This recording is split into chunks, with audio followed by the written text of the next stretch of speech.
Santa María de Ferreira, ayuda a nuestra fe. Abre nuestro oído a la palabra para que reconozcamos la voz de Dios y su llamada. Aviva en nosotros el deseo de seguir sus pasos, saliendo de nuestra tierra y confiando en su promesa. Ayúdanos a dejarnos tocar por su amor para que podamos tocarlo en la fe. Ayúdanos a fiarnos plenamente de Él, a creer en su amor, sobre todo en los momentos de tribulación y de cruz, cuando nuestra fe es llamada a crecer y a madurar. Siembra en nuestra fe la alegría del resucitado. Recuérdanos que quien cree no está nunca solo. Enséñanos a mirar con los ojos de Jesús para que Él sea luz en nuestro camino y que esta luz de la fe crezca continuamente en nosotros hasta que llegue el día sin ocaso, que es el mismo Cristo, tu Hijo, nuestro Señor. Padre, Hijo, Espíritu Santo. Bien, antes de meternos en las dos últimas iglesias, vamos a hacer un breve resumen de lo que hemos visto hasta este momento, ¿vale? Eh, para resumir estas últimas 5 iglesias, ya sabéis que estamos hablando de 7 iglesias. Recordar que el 7, el número simbólico, significa totalidad. Por lo tanto, cuando hablamos de 7 iglesias, estamos hablando de la Iglesia universal, ¿eh? Bien, pues estas 7 iglesias, en la visión de San Juan en el Apocalipsis, lo que le transmite el Señor a San Juan es precisamente en cada una de las iglesias una debilidad. Y entonces vamos a recordar las 5 anteriores iglesias, cada una de sus debilidades, ¿vale? Para que se nos vaya ya quedando y ya nos centramos en las dos. Bien, en la de Éfeso, recordar que la primera debilidad, la de Éfeso, era el enfriamiento espiritual, ¿eh? Es decir, ya no hay amor y cuando no hay amor está todo muerto, ¿vale? En la de Esmirna, en la iglesia de Esmirna, la patología que hablábamos era perder el ánimo, el desánimo. Es decir, y Jesús el mensaje que lanza es, no te desanimes, que yo soy el que llevo las riendas de la vida, el que estaba muerto y volvía a la vida.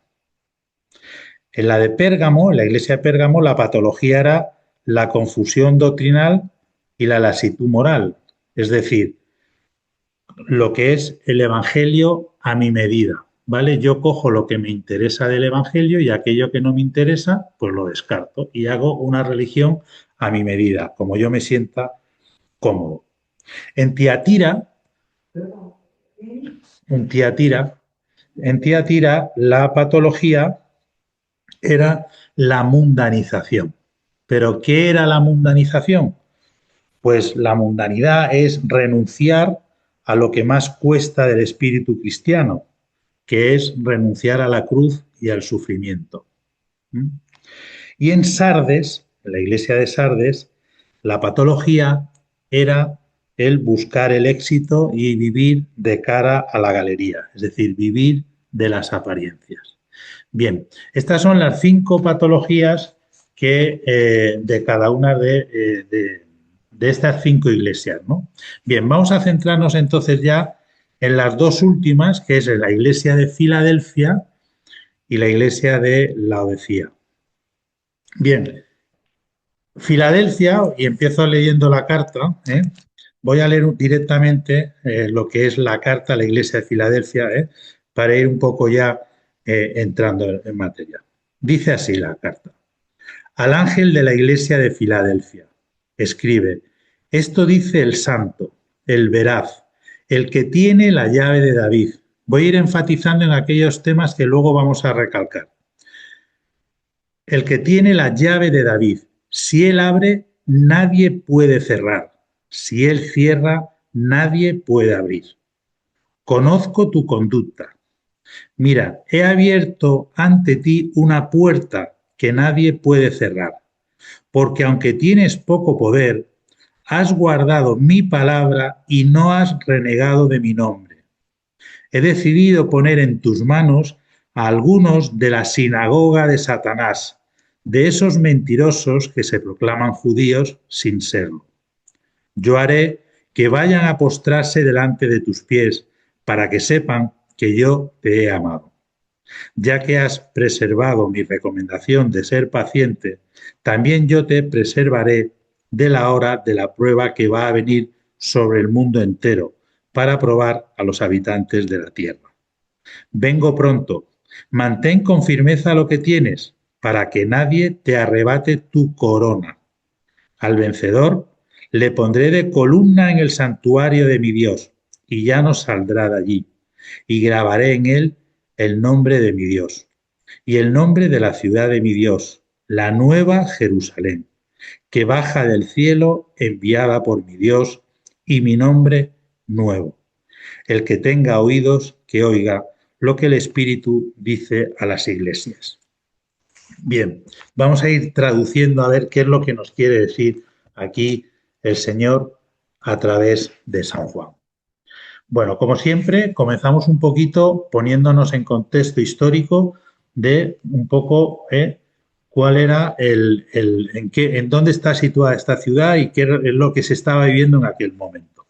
Bien, Filadelfia es una ciudad de la región de Lidia. En el Asia Menor, que ya sabemos que es Turquía, existen distintas regiones. Una era Lidia y luego otra que veremos que es limítrofe a Lidia, que se llamaba Frigia, que eso luego aparecerá en la iglesia de la Odisea. Bueno, pues Filadelfia era una ciudad importante de Lidia que estaba a 45 kilómetros al sudeste de Sardes. Si os fijáis, siempre decimos que todas las ciudades, las que estamos viendo, siempre estaban a una distancia de unos 50, 45, 60 kilómetros, ¿no? Bien, fue fundada por el rey de Pérgamo, Atalo II, Filadelfo, en el año, sobre los años 159 al 138 antes de Cristo, ¿vale? Y de ahí viene el nombre de Filadelfia, porque el propio rey le puso su nombre. La ciudad estaba situada en una zona que era volcánica y se encontraba en el camino hacia Frigia, que era la otra región. En Frigia, precisamente, que es la región limítrofe, era donde vivían los gálatas. Aunque todavía todavía no habían sido helenizados los gálatas. Daros cuenta que cuando estamos hablando del 138 antes de Cristo, estamos en el imperio, estamos todavía en la época griega, en la época griega que va del 333 hasta el 63 antes de Cristo. Estamos todavía en la época griega, que luego ya vendrá la época el Imperio Romano. Bien, pues en el año 17 de nuestra era, ya después de Cristo, pues esta ciudad también fue destruida por un temblor de tierra y con la ayuda del emperador Tiberio, pues pudo ser reconstruida. Y en señal de agradecimiento, pues el emperador lo que hizo fue cambiar su nombre de Filadelfia por el de Neocesarea. Pero no contento con esto, lo que hizo también fue levantar altares en honor del hijo adoptivo del emperador germánico, que estaba considerado como el presunto heredero de Tiberio, que entonces se encontraba en Asia. Como en tantas ocasiones, el cambio oficial de nombre pues duró poco. Y entonces en esta iglesia, precisamente en la carta a esta iglesia, San Juan hace alusión a estos sucesos, ¿no?, que os estoy comentando. En esta ciudad vivían bastantes judíos, probablemente por estar situada en una región que era pues muy fértil. Tampoco sabemos nada de los orígenes del cristianismo, lo que sí estamos seguros y se supone que es que debió de nacer de la predicación de San Pablo en Éfeso. Bueno, pues la iglesia de Filadelfia, junto con la de Esmirna, es muy alabada por el autor del Apocalipsis, por San Juan. Incluso en tiempos de San Ignacio de Antioquía, pues gozaba de gran reputación. Y aquí permitirme que haga un pequeño paréntesis y haga un comentario sobre San Ignacio de Antioquía, que cuando estaba preparando esta charla, la verdad es que me llamó mucho la atención y quería ver un poquito, a ver algo de San Ignacio. Brevemente, San Ignacio de Antioquía fue discípulo directo de San Pablo y de San Juan. Fue obispo de la iglesia de Antioquía y murió en el año 109-110 después de Cristo. Fue condenado a morir por las fieras en Roma, en tiempos del emperador Trajano. Y es uno de los padres de la Iglesia, y más concretamente es uno de los padres apostólicos por su cercanía cronológica con el tiempo de los apóstoles. Daros cuenta que él murió en el 109, 110 y San Juan, que fue el apóstol más joven y fue el último en morir, murió sobre el 98, 100 aproximadamente, o sea que estaba muy reciente. Y además San Ignacio fue el primero en aplicar el adjetivo de católica, es decir, Iglesia católica, católica significa universal, ¿vale? Pues fue el primero que le puso este adjetivo. Pues bien, la frase más famosa de San Ignacio de Antioquía, justo cuando va a morir y cuando lo van a entregar a las fieras, la pronunció en una carta a los romanos que dijo literalmente: soy trigo de Dios, dejadme que sea entregado a las fieras para que pueda ser molido y convertido en pan puro de Cristo. Para mí es impresionante, ¿no?, el significado de esta frase, porque esta cita lo que refleja es un profundo amor por Cristo, su fe en la vida eterna y su disposición a sufrir por su fe. O sea, adaptando el simbolismo, ¿no?, del grano de trigo que muere para poder dar frutos, ¿no? Bien, pues continuamos con la iglesia de Filadelfia. Filadelfia, la iglesia, junto con la de Esmirna, es la iglesia pues más alabada. El Señor no reprocha nada, no hay ninguna amonestación, pero vemos una patología espiritual de fondo, y es la tentación de que son pocos y socialmente irrelevantes, porque son de baja condición social. Entonces Jesús les dice: tienes poca fuerza, y es verdad, sois pocos, pero has guardado mi palabra y no has renegado de mi nombre. Es más, conozco tus obras y he dejado ante ti una puerta abierta. Luego, no tengas miedo porque crees que eres pequeño. O sea, esa tentación de yo no valgo, esto me supera, si fuera más grande o tuviera más fuerza o con más capacidad, pues todo ello son tentaciones perennes que seguimos teniendo hoy en día. Pero cuando se habla de la corona, cuando habla de aquí en la corona, no nos estamos refiriendo a una corona real, sino a una corona nupcial. Es decir, la que se pone la esposa sobre la cabeza el día de la boda. Por lo tanto, aquí la afirmación textual que dice: mantén con firmeza lo que tienes para que nadie te arrebate tu corona, lo que significa es decirle a la Iglesia y a cada uno de nosotros: mantened vivas vuestras bodas con Cristo, estad cerca del esposo, conservar la intimidad con él.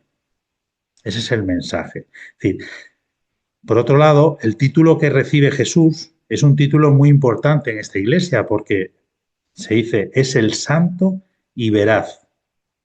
Y es un título que ya aparece en el profeta Isaías. Se aplica ya a Yahvé en el Antiguo Testamento. En Isaías 6:3 se dice: santo, santo, santo, Yahvé Sebaot, llena esta toda la tierra de su gloria.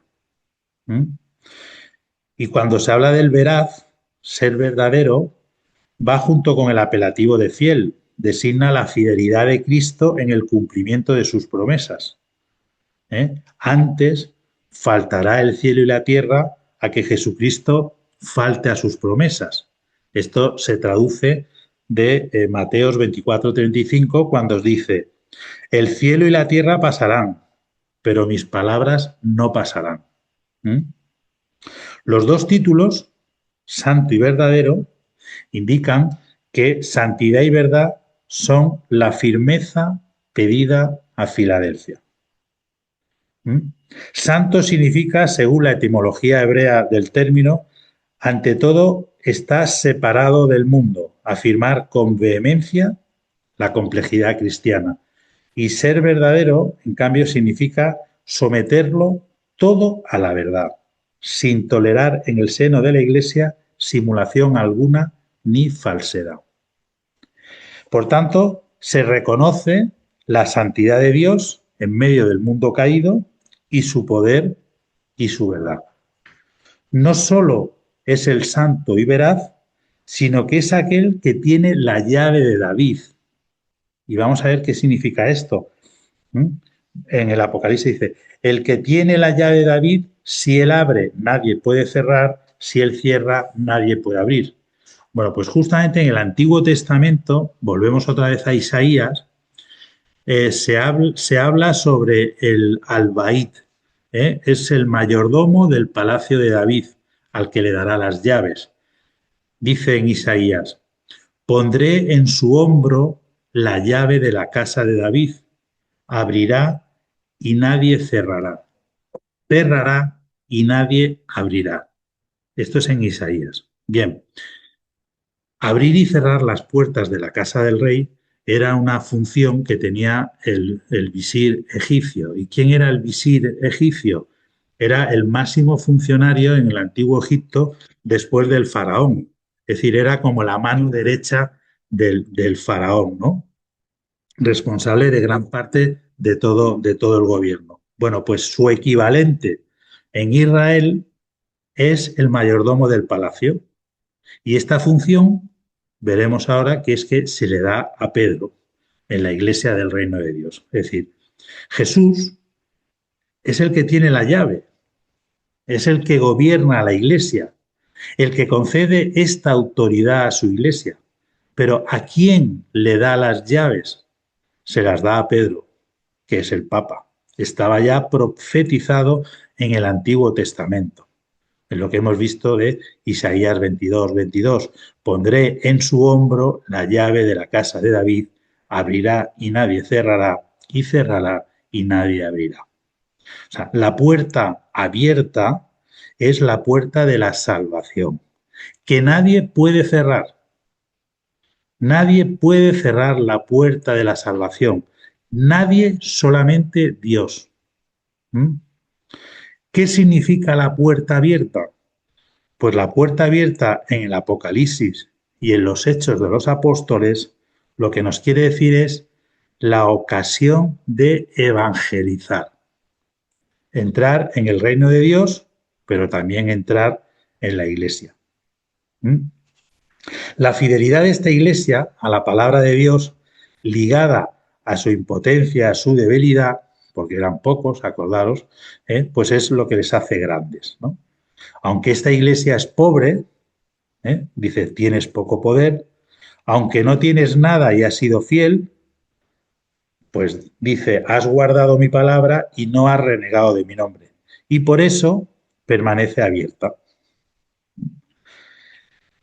En la carta se dice que algunos han sido expulsados, algunos de esta iglesia han sido expulsados. Dice, he decidido poner en tus manos a algunos de la sinagoga de Satanás, de esos mentirosos que se proclaman judíos sin serlo. Yo haré que vayan a postrarse delante de tus pies para que sepan que yo te he amado.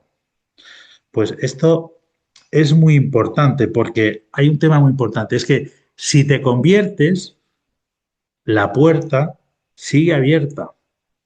Dios siempre te da la oportunidad hasta el final. Por eso lo importante es que nosotros dejemos la puerta abierta también, para que Dios entre. En la iglesia tenemos las puertas abiertas. La iglesia es la casa de todos los hombres que quieren acoger el amor de Dios. Nadie es excluido de la iglesia para siempre. Cuando somos excluidos de la iglesia es porque no queremos vivir conforme a la iglesia. De hecho, porque estamos injuriando o blasfemando contra el propio nombre de Dios en su iglesia. Pero siempre hay esperanza. Dios siempre espera la conversión del corazón de todos los hombres y la vuelta. Hasta el último minuto, acordaros del Señor en la cruz y el ladrón. Y nos enseña esta carta nos enseña que la lucha por la unidad es la lucha por la verdad.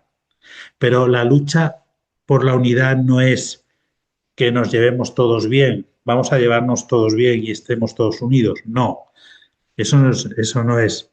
Hay que señalar con verdad cuando un hombre se equivoca. Hay que señalar lo que no está bien hecho. Hay que señalar que nos amoldamos a las estructuras de este mundo dentro de la Iglesia. Hay que señalar con verdad porque sólo así se dará la unidad. Ojo, cuando hablamos de unidad no es, como he dicho antes, el acuerdo entre hombres, es la unidad es con el Hijo y con el Padre, con el Santo y Veraz. Y no podemos estar unidos al veraz si no hay verdad en nosotros. ¿Y qué le va a dar al vencedor? Pues la promesa de acceso a una puerta muy importante, la de la Nueva Jerusalén. Y el que acceda será columna del templo de Dios y no saldrá nunca más de ahí. Vamos a explicar esto, que es la Nueva Jerusalén y esto de ser columna del templo. Dice, literalmente ponía la carta, le pondré de columna en el santuario de mi Dios y ya no saldrá de allí. Y grabaré en él el nombre de mi Dios y el nombre de la ciudad de mi Dios, la Nueva Jerusalén, que baja del cielo, enviada por mi Dios y mi nombre nuevo. Bueno, pues aquí atención a esto, porque en el cristianismo se da una transposición. Es decir, la Jerusalén terrestre ya no es el lugar de la alianza, pues los cristianos saben que son ciudadanos de una ciudad celeste, la Nueva Jerusalén. Recordad que en el Apocalipsis, al principio lo dijimos en la introducción, estamos conviviendo siempre entre el mundo celeste y el mundo terrestre. Aquí ya aparece la Nueva Jerusalén, que es la ciudad celeste, no es terrenal. Estamos ya hablando del cielo. De hecho, en la epístola a los Gálatas, recordad que hemos dicho que los Gálatas vivían en la región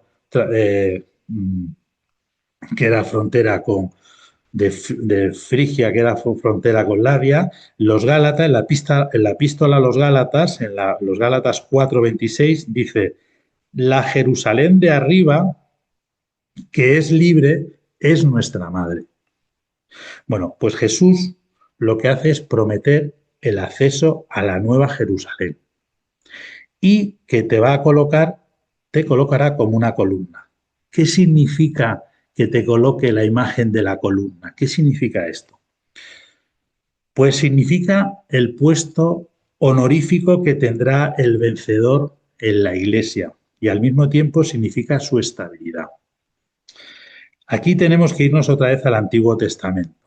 Fijaros, ya lo hemos comentado muchas veces, es muy difícil, bueno, muy difícil. Si ya de por sí el Apocalipsis es complicado, pero es difícil si no recurrimos al Antiguo Testamento y conocemos el Antiguo Testamento, pues es difícil poder entender muchísimas cosas del Apocalipsis porque continuamente se está haciendo referencia al Antiguo Testamento. Bueno, pues en el Antiguo Testamento, en el primero de los Reyes, en el 7:21, dice, el templo que construye Salomón tenía dos columnas flanqueando la entrada principal al santo, que era así lo que se llamaba la primera estancia del templo. La primera estancia cuando estabas en el templo, el santo, que era una parte muy importante del templo, ¿vale? Había dos columnas. Concretamente dice la primera de los reyes, en el 7:21, erigió las columnas ante el pórtico de la nave, alzó la columna de la derecha y la llamó Yaquín, elevó la columna de la izquierda y la llamó Boaz. Los capiteles que estaban en lo alto de las columnas tenían forma de azucenas. Así concluyó el trabajo de las columnas. Es decir, estas dos columnas habían dos nombres grabados. En una estaba el nombre de Yaquín, que ¿qué significa Yaquín en hebreo? Pues Dios es mi seguridad. Yaquín simboliza la estabilidad. Y el otro se llamaba Boaz, que significaba Dios es mi fortaleza. Simboliza la fuerza. Una columna estabilidad y la otra columna la fuerza. Pues de alguna manera Jesús lo que dice es, al que salga vencedor, lo coloco como columna y le voy a regalar un nombre nuevo y lo pongo en la entrada de mi santuario, es decir, en la parte más noble de mi santuario. Será feliz y santo para toda la vida, para la eternidad. Ya no le hará falta nada más. Y lo veremos al final, porque llevará el nombre de Dios en su frente, la pertenencia perpetua al Señor. ¿Eh? Bien, pues hasta aquí es lo que es la iglesia de Filadelfia. Vamos ya con la última carta, la iglesia de la Odisea. La leemos primero para que nos vaya entrando ya por el oído y dice así: al ángel de la iglesia de la Odisea, escribe, así habla el Amén, el testigo fiel y veraz, el principio de la creación de Dios. Conozco tu conducta, no eres ni frío ni caliente. Ojalá fueras frío o caliente, pero como eres tibio, es decir, ni frío ni caliente, voy a vomitarte de mi boca. Tú dices, soy rico, me he enriquecido, nada me falta, pero no te das cuenta de que eres un desgraciado, digno de compasión, pobre, ciego y desnudo. Te aconsejo que me compres oro acrisolado al fuego para que te enriquezca, vestidos blancos para que te cubras y no te quedes al descubierto tu vergonzosa desnudez, y un colirio para que te eches en los ojos y recobres la vista. Yo reprendo y corrijo a los que amo. Sé, pues, ferviente y arrepiéntete. Ten en cuenta que estoy a la puerta y voy a llamar. Y si alguno oye mi voz y me abre, entraré en su casa y cenaremos juntos los dos. Concederé al vencedor que se siente conmigo en mi trono, pues yo también, cuando vencí, me senté con mi Padre en su trono. El que tenga oídos que oiga lo que el Espíritu dice a las iglesias. Bueno, vamos a intentar a ver qué es lo que nos ha querido decir en esta carta. Bien, la carta a la iglesia de la Odisea es quizás la más compleja de las 7 y en cierto sentido sirve un poco como clausura y recapitulación de toda esta primera parte del libro del Apocalipsis. Es la carta más dura, porque en el fondo recoge la pobreza de todas las iglesias, ¿no? Todos los pecados o desviaciones que hemos visto anteriormente se condensan en esta carta. Por eso también Jesús va a aparecer con unos títulos importantes. Es el Amén, el testigo fiel y veraz, el principio de la creación. Además, encontramos un lenguaje aquí en la carta muy duro, ¿no? Que incluso a veces puede llegar incluso a escandalizar y que va a derribar una imagen de Cristo demasiado asequible y demasiado acomodaticia, ¿no? Mereciendo, por tanto, esta iglesia pues una atención muy particular y una atención especial, ¿no? Pero para ello es importante, vuelvo a repetir, que nos pongamos en contexto. Vamos a ver un momento la parte histórica del porqué de esta ciudad. Bien, la Odisea, que está en la región de Frigia, ¿eh? Y está a unos 65 kilómetros al sudeste de Filadelfia, en el valle del río Lico. Fue fundada en el siglo III a.C. por Antíoco II, con el fin de que fuese una ciudadela, del helenismo en los confines de la región de Frigia, y le puso el nombre de su mujer, la Odisea. En las cercanías de la ciudad pues brotaban aguas termales. De ahí, como San Juan juega con la ironía, pues de ahí que se hable de ni frío ni caliente. Y era un centro industrial muy activo. La industria sobre todo se distinguía por la fabricación de un tejido especial de lana negra. ¿Mm? Por eso se habla luego de vestidos blancos para que te cubras. ¿Eh?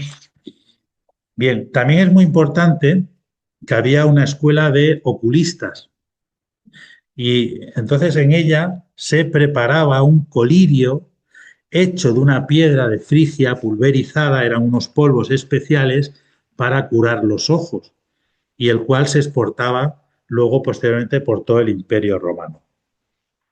Por eso las ciudades, perdón, estaba llena de bancos y de comercios, porque había dinero, ¿eh? Y entonces pues esto atraía mucho a los judíos. La Odisea también está en una zona volcánica y entonces sufrió un terremoto, pero esta vez, según la historia, en el 61 después de Cristo. Pero, sin embargo, orgullosa y confiada en sus recursos, no quiso aceptar la ayuda del emperador romano. Y por sus propios medios logró levantarse de sus ruinas.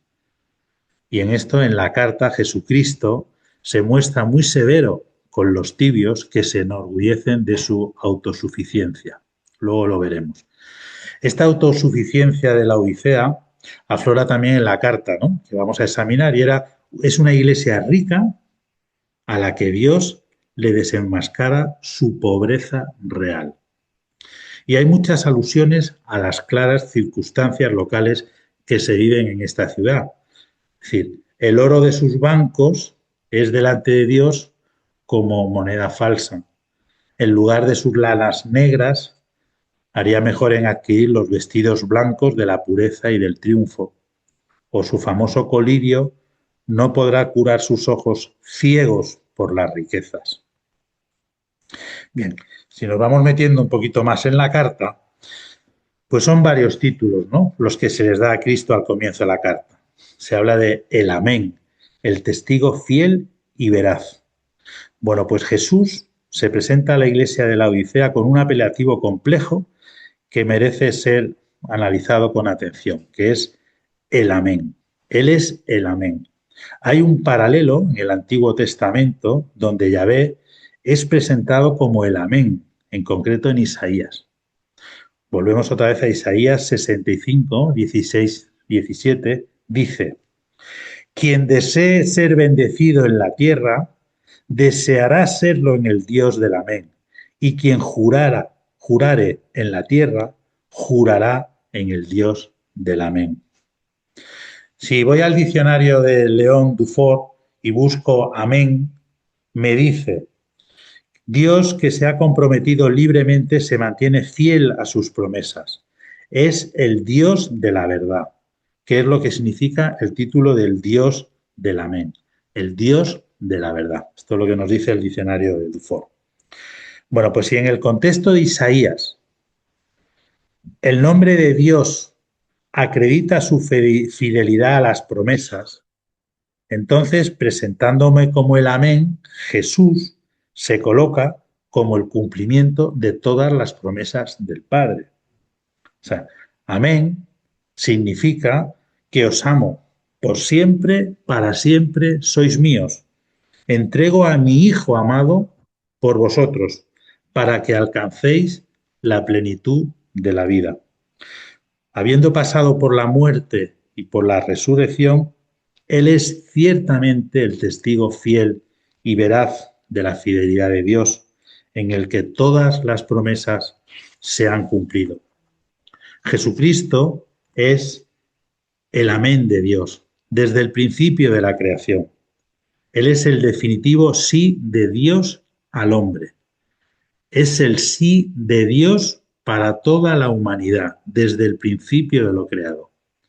Y es el testigo fiel y veraz, porque desde el principio de la creación ha ido dando testimonio del amor del Padre y lo ha llevado a su plenitud a través de la encarnación. Él es el hombre al que debemos mirar para comprender quién es el hombre. Por otro lado, ante una ciudad que está dominada por el afán del negocio y por el lucro temporal, nos encontramos con que las preocupaciones por las cosas terrenas han sumido a los cristianos en un estado de indiferencia espiritual. Se han vuelto tibios. Y ojo, importante, este estado de tibieza espiritual es el peor de los estados, porque en él uno no siente los remordimientos de conciencia. En la carta se dice, ojalá fueras frío o caliente. La iglesia de la Odisea se describe como tibia, esto es, ni fría ni caliente. Y vuelvo a recordar que San Juan usa mucho la ironía, ¿no? Porque esta ciudad se encuentra en aguas termales. Bueno, pues aquí lo importante es cuando dice, ojalá fueras frío. ¿Por qué? Porque al frío, al pecador ya encallecido, le llega antes o después el examen de conciencia, que es ese doloroso momento de arrepentimiento y la posibilidad de conversión. ¿Quién es el que está frío? Pues el que cree que está cumpliendo con su deber y que ya no tiene necesidad de nada más. El que cree que hace bien todas las cosas. El que cree que gestiona la Iglesia desde sí mismo, con su propia autoridad y que lo está haciendo bien. El que ha perdido el norte. El que está adormecido. Ese es el tibio, el ciego, el pobre y el desnudo. Por ello, no hay en él ninguna esperanza de cambio y, por tanto, ninguna esperanza de salvación. Y Jesús dice, le vomitará de su boca. Es una expresión fuerte. Bueno, aquí, según los estudiosos y los expertos, pues dicen que las aguas termales, al perder la temperatura y volverse tibias, no se pueden beber por los vómitos que producen. Por eso se utiliza la expresión de vomitaré de su boca. La tibieza de la iglesia de la Odisea era causada por el orgullo y por la conciencia de su autosuficiencia, que le hacía creerse rica y de que nada tenía necesidad. La falta de justicia o justificación, la falsa justicia o justificación, es decir, el creerse justos, es de hecho uno de los mayores males espirituales. Es el pecado contra el Espíritu Santo que impide la salvación. ¿Y cuál es la patología de esta iglesia? Pues la pereza o el tedio espiritual. Es decir, entramos en una dinámica de tibieza, lo que hoy en día también se llama acedia paralizante, que es, en el mundo contemplativo, es uno de los principales pecados y de los más importantes que existen, que es cuando yo al final estoy en una fase de vida espiritual cada vez con más desgana, a medio gas, cada vez me apetece hacer menos y me voy poco a poco abandonando y dejándome a llevar por el día a día sin hacer nada, ¿no? Bien, pues para el cristiano, la tibieza espiritual, la falta de ánimo y de arranque para progresar en la vida espiritual constituye un grave mal, que la mayoría de los autores espirituales se apoyan precisamente en esta carta para explicarlo. En otro momento de la carta se dice, soy rico, me he enriquecido, nada me falta. Dices, no tengo necesidad de nada. Bueno, estamos hablando de una sociedad que se cree autosuficiente, que confía en sus propios medios, en su capacidad organizativa, en su sabiduría y en su habilidad. Y la tibieza de la iglesia de la Odisea era causada por su orgullo y por la conciencia de su autosuficiencia, que le hacía creerse rica y que de nada tenía necesidad. Por eso Jesús les quiere hacer ver la realidad por medio de una serie de epítetos, ¿no?, de adjetivos calificativos de gran rigor, de mucha fuerza. Por ejemplo, dice, la ciudad que se creía rica y autosuficiente es llamada desdichada, miserable e indigente. La metrópoli del Colirio, donde estaba la escuela, la metrópoli del Colirio es tachada de ciega. Y la que traficaba con ricas lanas y tejidos, se encuentra desnuda. En definitiva, en esta ciudad desbordada del dinero y de las riquezas, no se daban cuenta de la extrema indigencia espiritual en la que se encontraban. A la vez que se condena otra patología, que es el de la autosuficiencia. Recordad que ellos, con su orgullo, reconstruyeron la ciudad sin pedir ayuda a nadie. En la Odisea, como comentaba al principio de esta charla, ¿no?, se rechazó la ayuda del Imperio Romano, que lo hemos dicho, en la parte del terremoto, ¿no? Bueno, pues eran muy orgullosos. Pues esto también es otra de las partes de la patología que destaca en esta carta. Pero otro tema a tener en cuenta importante. Nadie, esto es, creo que es importante, o por lo menos para mí, a mí me ha llamado la atención. Nadie puede progresar espiritualmente si no toma conciencia de la propia insuficiencia. Y esto se ve claramente en el Evangelio de San Juan, en el veredicto de Jesús sobre los fariseos. San Juan 9:40 dice: algunos fariseos que estaban con él oyeron esto y le dijeron: ¿es que también nosotros somos ciegos? Jesús les respondió: si fuerais ciegos, no tendríais pecado, pero como decís que veis, vuestro pecado sigue en vosotros. Esto es San Juan 9:40. Es decir, la actitud de la Odisea es la contraria a la de Esmirna y sobre todo a la de Sardes. Esto es la de la pobreza en el espíritu que atrae la riqueza de Dios. Otro tema para mí muy importante, lo que más asusta en las palabras a la Odisea y que de alguna manera también se puede aplicar a nuestro tiempo, es el maldito orgullo implícito en la frase de no tengo necesidad de nada. Se trata de un orgullo que en definitiva nace de la ceguera, de una infravaloración general de todo lo que tiene algún valor, de reducir el ser al tener y que por esta razón impide ver la profunda miseria espiritual en la que ha caído esta ciudad.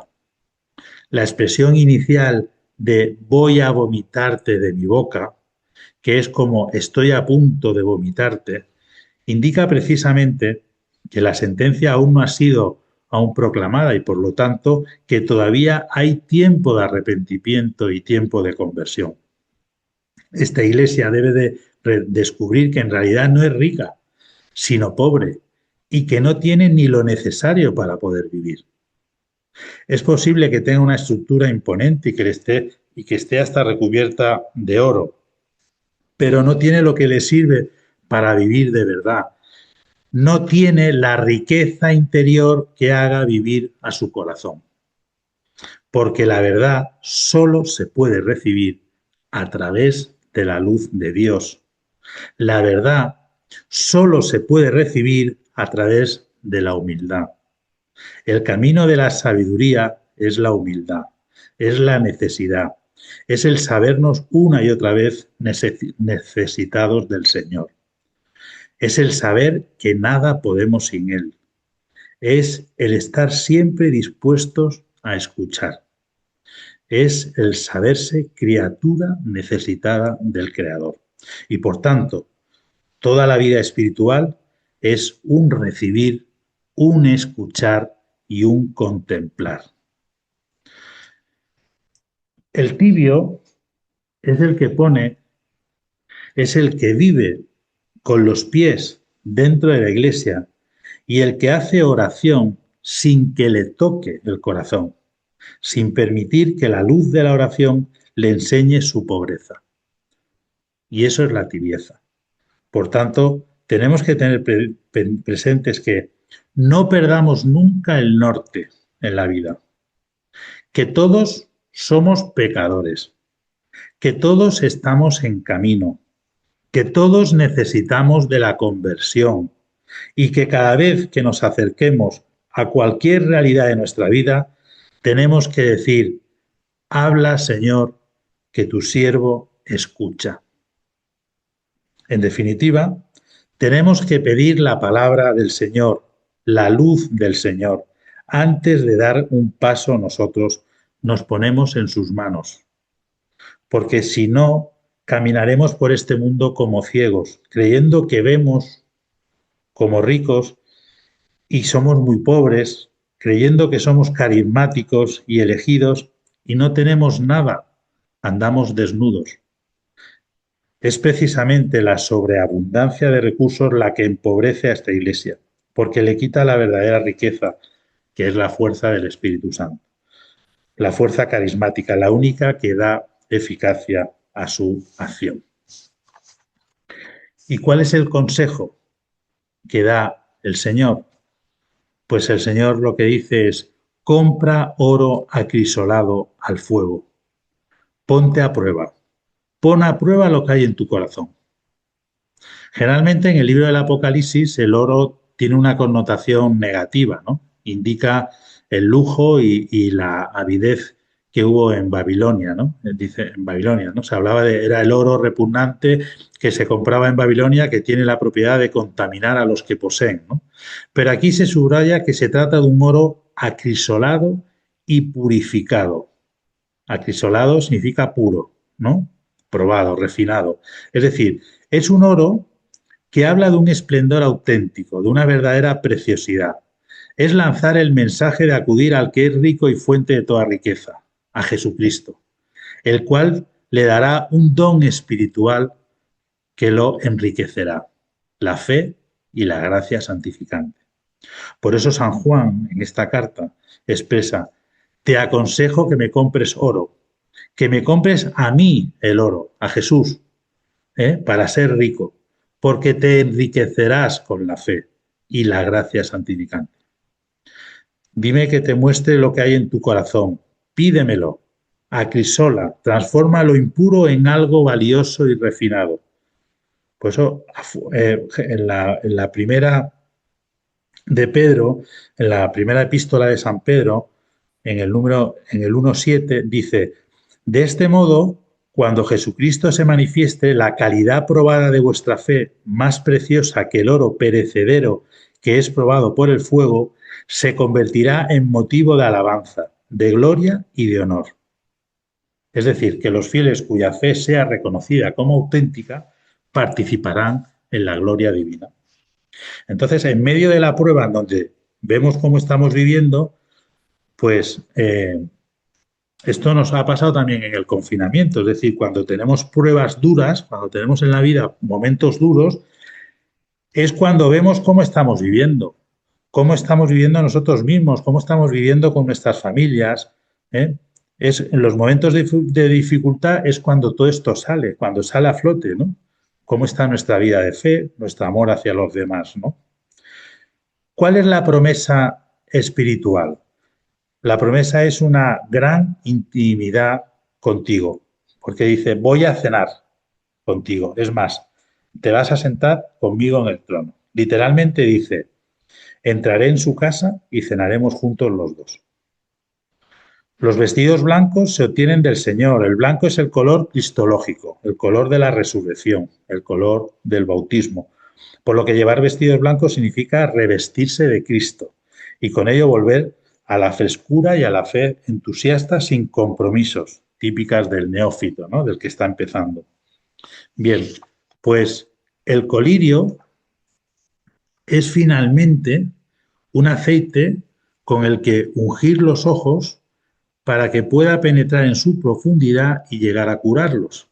Bueno, pues el mensaje es que Cristo es la luz del mundo, pero la Odisea está pertrechada de falsas luces, es incapaz de entreverlo. La unción que penetra en profundidad en sus ojos espirituales le hará de nuevo capaz de ver. Bien, dice: pídele al Señor que te ayude a ver. Apóyate. Bueno, pues aquí lo que quiero resaltar es simplemente que es bueno que nos apoyemos en gente que nos guíen, que nos apoyemos en personas que tengan un corazón grande, con un corazón en el Señor. Hay gente, pues bueno, pues tienen sus propios directores espirituales o gente que verdaderamente te vaya ayudando un poco en este camino, que no estés solo, porque uno solo no puede. Tenemos que hacer comunidad, tenemos que ayudarnos entre todos. Si no, uno solo es muy difícil emprender este camino. Hay otro momento de la carta que dice, yo reprendo y corrijo a los que amo. Por tanto, a quienes amo, les reprendo y educo. Es una cita, en una cita sacada literalmente del libro de los Proverbios.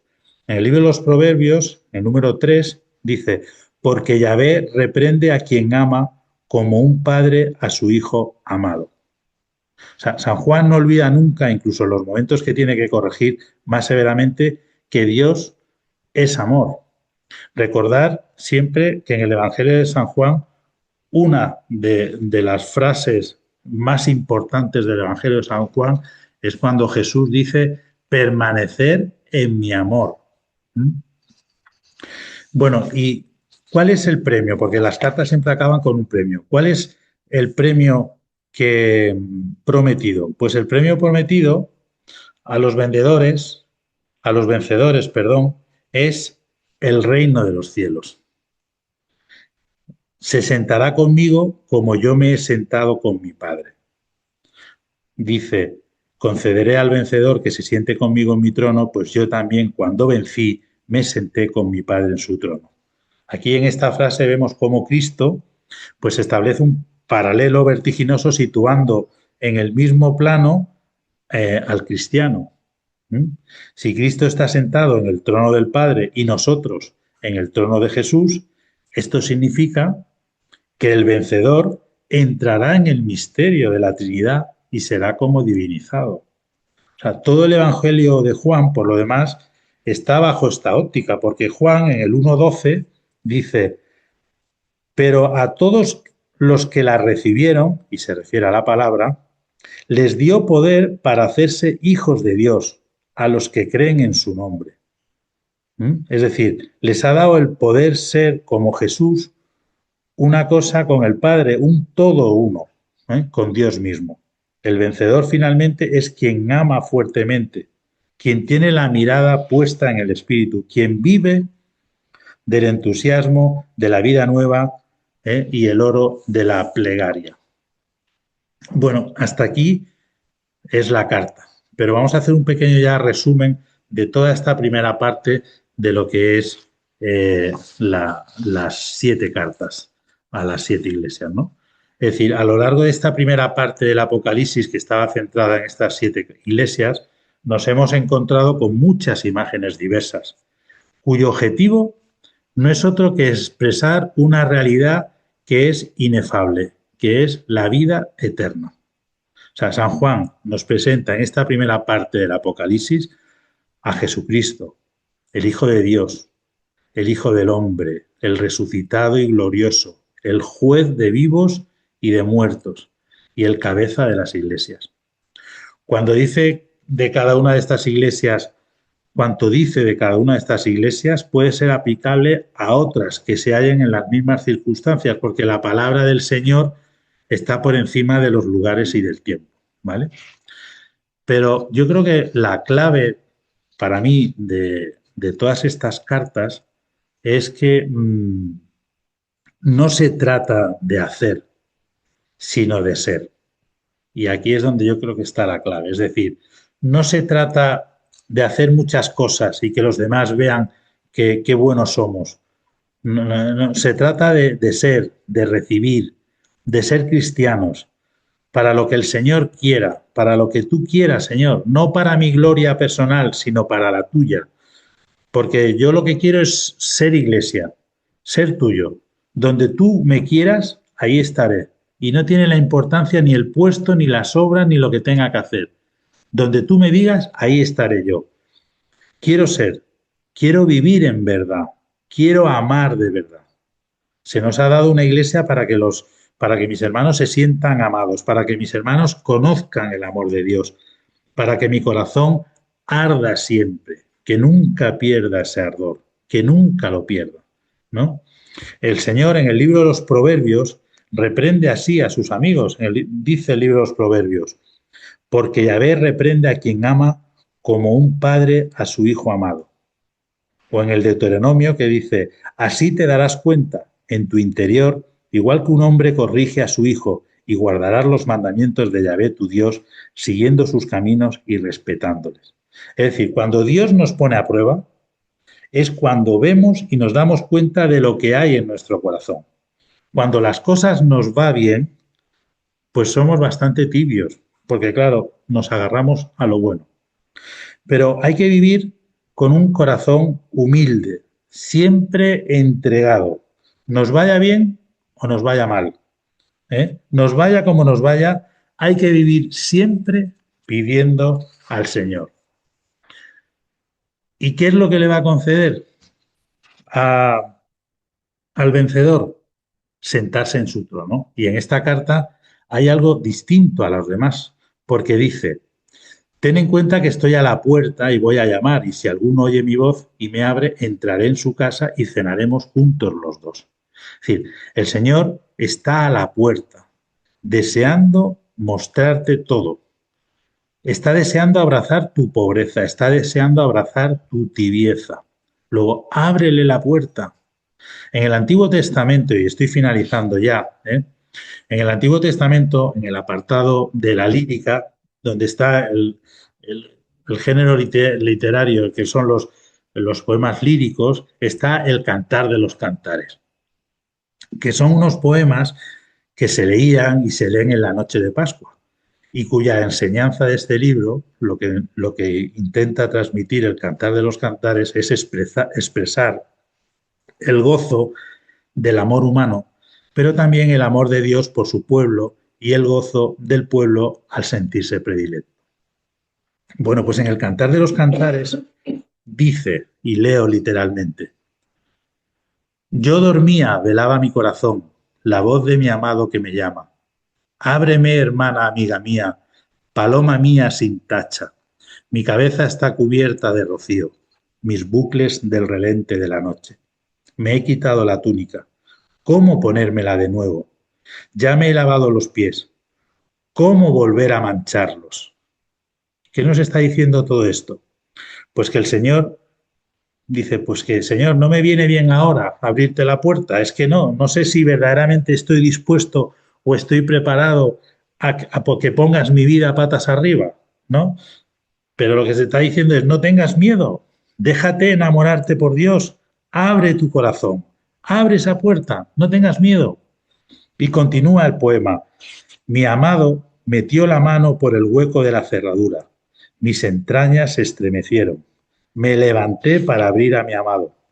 Mis manos destilaban mirra. Mirra goteaban mis dedos en el pestillo de la cerradura. Esto es en el Cantar de los Cantares 5.2.5. Es decir, ¿qué es lo que nos quiere decir esta última parte? Pues que mi amado hizo todo lo posible por mostrarme su amor y yo me estremecí y mi vida cambió. Mi vida cambió.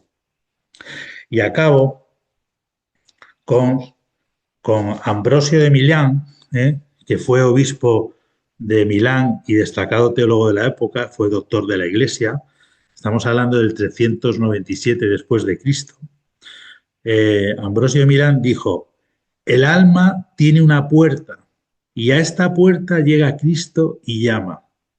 Ábrele pues, quiere encontrar a su esposa velando. ¿Eh?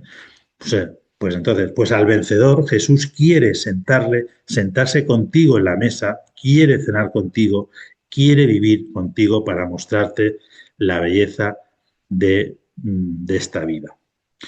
Y acabo. Las 7 cartas, hemos leído ya el resumen, ya sabéis, en estas 7 cartas, recordar, en Éfeso la promesa fue comer del árbol de la vida, en Esmirna la promesa es corona de vida, no segunda muerte, en Pérgamo el maná escondido, la piedra blanca con el nombre nuevo, en Tiatira era la autoridad, la estrella de la mañana, en Sardes la promesa era el vestido blanco, en Filadelfia, como hemos visto, la columna del templo que lleva el nombre de Dios y su ciudad, y en la Odisea sentarse juntos al Hijo y el Padre.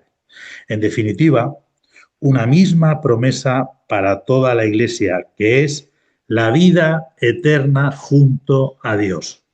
Eso es lo que aquí se está transmitiendo. Por eso el Apocalipsis lo dijimos desde el comienzo, en la introducción. El Apocalipsis es un libro de esperanza, de buenaventura. O sea, es un libro que transmite esperanza y lo que te está diciendo aquí es que lo que te espera es la vida eterna junto a Dios. Sentarnos en el brazo del Padre, del Hijo y del Espíritu Santo para sentir la plenitud del amor, para conocer con cuánto amor hemos sido amados. Porque como decía San Juan al comienzo de su Evangelio, en San Juan 1.12, dice, pero a cuantos lo recibieron, les dio poder de ser hijos de Dios a los que creen en su nombre. Es decir, toda esta vida es un camino de purificación para poder alcanzar la vida eterna.